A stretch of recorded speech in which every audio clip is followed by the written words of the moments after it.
This is a very difficult post for me. For accountability, I am documenting my sobriety. Today, last night was the last night that I drank. Today, I am 592 days sober. June 19th, 2023 was the day that I decided to become sober. It was the day that I decided to put down the wine, to put down the booze, and to really get serious about it. Was I sitting there that particular time and that day thinking that I was going to succeed? Absolutely not. Absolutely not. I thought that it would be just another attempt to, go dry for about 30 days. Actually, I believe in the video that I said that. I want to reevaluate my relationship with alcohol. That was my whole purpose of stopping drinking. Me and my husband both stopped drinking that day. We used to drink anywhere up to a bottle or two of wine a night. And some nights it would be a bottle of sugar-free vodka. My drink of choice was sugar-free vodka with watermelon bai. And I thought, oh, it's fine. I won't gain any weight from this. That's all I thought about. It's not that much sugar. I'm going to be okay. Not thinking that it's still poison for your body. Like, my whole mentality was just putting calories and sugar in my body and making sure I curbed that. But it wasn't doing many favors to my liver, that's for sure. I have an inflamed liver just hereditary, through my family.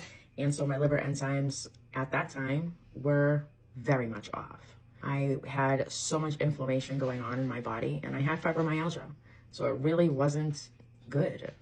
My drinking got bad. See, I've drank my whole life, probably since the age of 14, on and off. Like, as a teenager, you drink your gin and juice, you skip school, like that kind of thing.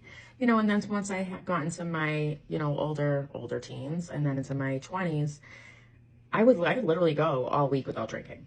And then when there was booze around, I'm the person that, oh, the booze is around, I'm going to drink until it's gone. It's like, once I start, I don't know where the limit is and when to stop.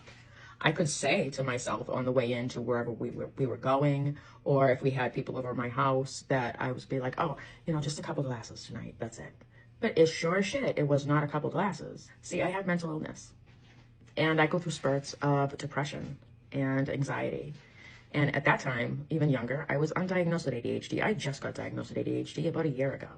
And the alcohol, realizing now, I used the alcohol as a coping mechanism. I used to even say things like, those mom jokes, those mom memes where, oh, can't wait to get home at 5 o'clock so I can have a glass of wine and I can relax. I equated relaxing and freeing my mind from issues with alcohol. Having, booze is going to make all the problems go away, when in actuality, the problems just were put off for that time. In the morning, I would wake up and I would have more depression because I was so foggy. I hated the way that I felt. I felt I had a lot of guilt because I felt like I didn't get anything done, especially that morning of coming out of a hangover. And then my anxiety would come on. And I got into a freeze mode where I knew I had things to do around the house, but why am I not moving from my seat? So it was just a roller coaster of, honestly, mental abuse from myself, because I was using alcohol to mask it. And that's all it was doing for that little bit of time during the night. I started drinking every single night, me and my husband, once the pandemic started, a little bit after. It was a way for us to cope. It was a way for us to laugh and just kind of let loose, considering the situation that was going on, and, the sadness and just how I felt. And to be quite honest with you, I'm an empath, and I just felt everything. I feel things that I don't even mean to feel. And at that time, I wasn't practicing, protecting my own energy from these energy vampires, right? Even when you walk into a store and you're an empath, you just kind of absorb all of the shit, and it's starting to happen again, but I don't have that booze right now to go to. Today, I am 592 days sober. It is January 30th, 2025. My husband and I are almost 19 months sober. I never thought that we would make it here. I can't believe that I've gone through 2 birthdays sober, holidays sober, summer and like not having my Trulies out by the pool sober, out with my friends, not having a glass of wine when I meet her for dinner, or even going on dates with my husband and us not like getting our favorite cocktail or, you know, a special martini or margarita. You know, I sometimes, no, I'm not gonna lie, yes, I miss it. I miss it greatly. I'm not gonna lie. There are times that I'm like, okay, I evaluated it long enough. Now is the time for me to test the waters because I do miss it a little bit. I don't know. I don't know. Still getting on track with my mental health here. And, you know, had some kind of med changes and trying to practice a little bit more of awareness of how I feel during each day, not necessarily just to do with being sober and alcohol and all that, just in general, like how I feel. Why am I not moving? Why am I not motivated? What is affecting me? You know, there's days that I do, you know, it comes back and around like 5 o'clock, like normal, like it used to be, you know, over 19 months ago, this would be my time. It would be my time to go, oh, I'm just having a fucking glass of wine and I'm just gonna forget it all. No, Sandra. Now, that shit is coming back. It's gonna come back tomorrow. And then you're gonna have double stuff to do. You're gonna have double worry and then double guilt. And then it's just a snowball effect. Wanted to come on and update you all on this. And I figured, you know, showing you my first video from June 19th of 2023 would be a great way to kind of look back and to see what I looked like then compared to now even. I did lose weight during my sobriety, and I did, I think, regain like another, I don't know, 10 pounds. It's like healthy weight though, it's not bad weight. I will say I think I do need to work out more. I'm really lacking the last past probably a good 8 to 12 weeks of, you know, just very minimal, like walking, nothing strenuous of like doing any kind of fitness stuff because I'm just not motivated. I'm really not. I don't know what's going on. It's definitely mental health related. I will get through it though. It's a wave. And if you're going through the same thing, it's a wave. It's not here forever. This is not your forever.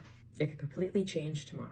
One more difficult thing is me and my husband have not been away on like an airplane vacation in the longest time. I mean, we go to Florida once a year with our family for 10 days. We drive down all the way from the Northeast down to Florida.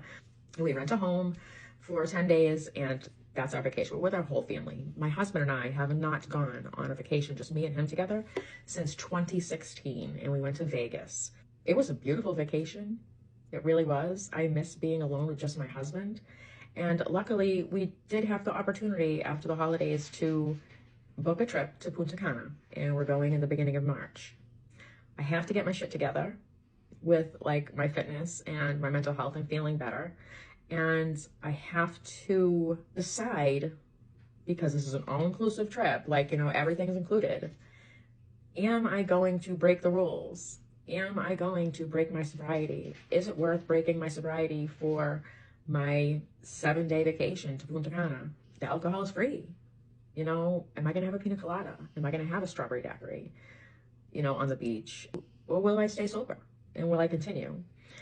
I don't know. And these are the decisions that my husband and I will make. We will try to make them not impulsively, and we will try to make them without worry of others judging us.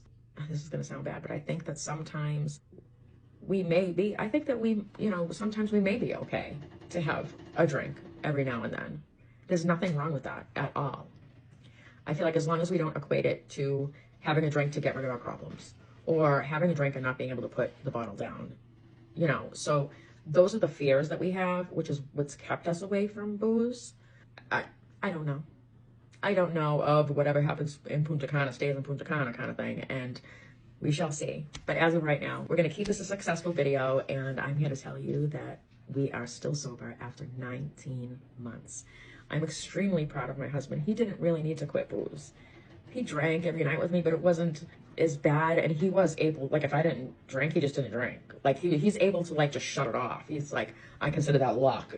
You know, but he did it with me, and we supported each other, and I'm extremely proud of him. One day at a time. That's literally what it is. One day at a time. No impulsive decisions when it comes to alcohol. Anywho, thank you so much, and I'm sorry I haven't updated you on this.